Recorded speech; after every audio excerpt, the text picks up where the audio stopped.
যেই গণতন্ত্রের জন্য ৭১-এর যুদ্ধ হয়েছে, যে মানবিক মর্যাদার জন্য, মানবিক মূল্যবোধের জন্য, সাম্যের জন্য ৭১-এর লড়াই হয়েছে, ৯০-এর লড়াই হয়েছে, ২৪-এর লড়াই হয়েছে, সেটা আমরা পাইনি।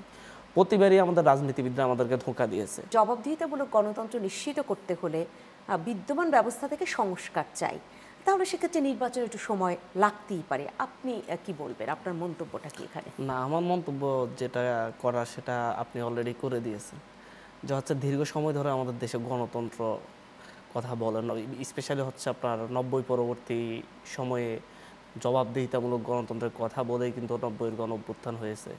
তারপরে কয়েকটি ইলেকশন হয়েছে, কিন্তু আপনার ৯০-এর গণঅভ্যুত্থানের পরে ৯১ নির্বাচনটা ভালো হলেও ৯৬ এসে কিন্তু হচ্ছে সংঘাত হয়েছে এবং হচ্ছে একতরফা ইলেকশন হয়েছে। সেই ইলেকশনকে বাতিল করে পরবর্তীতে হচ্ছে নতুন ইলেকশন করতে হয়েছে আন্দোলনের মুখে।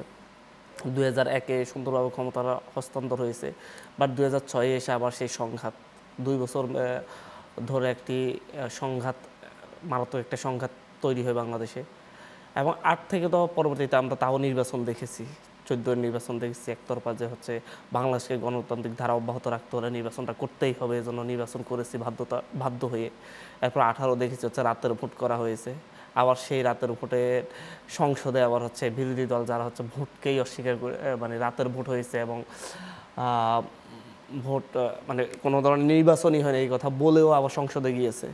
24-এ আমরা দামি নির্বাচন দেখছি, নির্বাচন তো হয়ই, বাট আসলে নির্বাচন তো আপনার হয় নাই এমন কোনো সময় আমরা ৯০ পরবর্তীতে দেখি নাই, বা হচ্ছে এমনকি স্বৈরাচার এরশাদের সময়ও দেখি নাই। কিন্তু সেই নির্বাচনটা কি আসলে গণতন্ত্র আমাদেরকে এনে দিতে পেরেছে কিনা, সেভাবে আমরা কি আসলে হচ্ছে গণতান্ত্রিক প্রক্রিয়া উত্তরণ ঘটাতে পেরেছি কিনা। কারণ আমরা বারবার এই নির্বাচনের কথা বলে বারবার এই দেশের মানুষকে শোষণের চেষ্টা করা হয়েছে। যখন যে ক্ষমতায় গিয়েছে সে তখন ক্ষমতা আঁকড়ে রাখার চেষ্টা করেছে এবং এই দেশের মানুষকে গুলির মুখে দাঁড় করিয়ে দিয়েছে, মানুষকে রাস্তায় নামিয়েছে। সমাধানটা কি আসলে?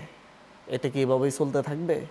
সেই ৭১-এর পরবর্তীতে আমরা যে নতুন বাংলাদেশের স্বপ্ন দেখে আমরা ৭১-এর মুক্তিযুদ্ধ ঘটিয়েছিল আমাদের পূর্বপুরুষরা, তো সেই পূর্বপুরুষরা তো তখনই ৩০ লক্ষ জীবন দিয়ে দিয়েছিল, যাতে হচ্ছে তাদের পরবর্তী প্রজন্ম যেন শান্তিতে থাকতে পারে, নিরাপদে থাকতে পারে, গণতান্ত্রিক পরিবেশে থাকতে পারে, মত প্রকাশ করতে পারে, নির্বিঘ্নে ভোট দিতে পারে, ভোটে জয়ী হলে ক্ষমতায় যেতে পারে। এগুলোর জন্যই তো মূলত হচ্ছে ৭১-এর আমাদের পূর্বপুরুষরা জীবন দিয়ে লড়াই করেছে, সংগ্রাম করেছে। তাহলে কেন তারপরে এসে আবার ৯০ কিংবা ২৪-এ এসে বারবার আমাদের এই প্রজন্মের যে লড়াই, এই লড়াইটা কেন চালিয়ে যেতে হয়েছে, কেন এই সংগ্রামটা করতে হয়েছে? কারণ শুধুমাত্র নির্বাচনের মধ্য দিয়েই আমাদের দেশে সঠিক গণতন্ত্র আসেনি। যেই গণতন্ত্রের জন্য ৭১-এর যুদ্ধ হয়েছে, যে মানবিক মর্যাদার জন্য, মানবিক মূল্যবোধের জন্য, সাম্যের জন্য ৭১-এর লড়াই হয়েছে, ৯০-এর লড়াই হয়েছে, ২৪-এর লড়াই হয়েছে, সেটা আমরা পাইনি।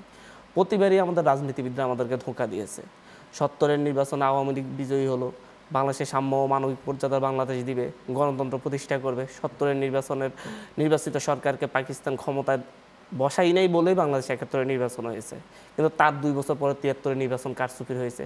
৭০-এর নির্বাচন কিন্তু আবার কারচুপির হয়নি। ৭৩-এর নির্বাচন কারচুপি করেছে, তার পরবর্তীতে প্রত্যেকটা ইলেকশন একইভাবেই গেছে। এরপরে ৭৯ নির্বাচন নিয়ে অনেক প্রশ্ন, এরপর ৮৬ নির্বাচন নিয়ে অনেক কোশ্চান, ৮৮ নির্বাচন নিয়ে কোশ্চান, বাদ আছে কোথায়? প্রতিটা জায়গায় আপনারা মানে হচ্ছে রাজনীতিবিদরাই তো দেশটা চালিয়েছে, রাজনীতিবিদরাই তো এসে বলেছে যে আমরা গণতন্ত্র দিব, আমরা এই দেশের মানুষকে মানবিক মর্যাদা দিব, সঠিক অর্থনীতি দিব, দিতে তো ৫৪ বছরে পারেন নাই। আমি বলছি না রাজনীতিবিদরা রাষ্ট্র চালাবে না, রাজনীতিবিদরাই রাষ্ট্র চালাবে, কিন্তু কথা হচ্ছে প্রত্যেকবারই এই দেশের মানুষকে নতুন স্বপ্ন দেখিয়ে আপনার হচ্ছে ৩ জোটের রূপরেখা দেখিয়ে ৯০-এর গণঅভ্যুত্থানে রাস্তায় নামিয়েছেন, মাইর খেয়েছে, নূর হোসেনকে হত্যা করা হয়েছে, ডাক্তার মিলাদকে হত্যা করা হয়েছে, শত মানুষ জীবন দিয়েছে এরশাদ বিরোধী আন্দোলনে নতুন বাংলাদেশের স্বপ্ন দেখে। ৭১-এ একই ধরনের স্বপ্ন দেখে জীবন দিয়েছে, আবার সে ২৪-এ এসেও একই রকম। এখন সেই আমি একটু শেষ করি, আমার এই জায়গাটাকে আমি শেষ করতে দিতে হবে। বারবার আপনারা তো আমাদেরকে স্বপ্ন দেখাচ্ছেন, কিন্তু সেই স্বপ্ন তো দেখছি যে আপনারা পূরণ করেন না একবারও। এবার আমরা বলছি যে হচ্ছে আপনারা আসার আগে এই স্বপ্নটা যেন আমাদের একটা পর্যায়ে যায়। আপনি এসে আরেকবার যে আমার সাথে প্রতারণা করবেন না এই দেশের জনগণের সাথে। আপনি রাষ্ট্র ক্ষমতায় যাওয়ার জন্য দেশের মানুষকে স্বপ্ন দেখান ঠিকই, কিন্তু পরবর্তীতে এসে নিজের স্বপ্নগুলা পূরণ করতে গিয়ে দেশের মানুষের জন্য বেঁচে থাকাকে দুঃস্বপ্নে পরিণত করেন, সেটা যেন আর না হয়। যার কারণে আমরা মনে করি নির্বাচনটা হোক, তো মৌলিক যে সংস্কারগুলো আছে সেই সংস্কারগুলো যেন নিশ্চিত করা হয়।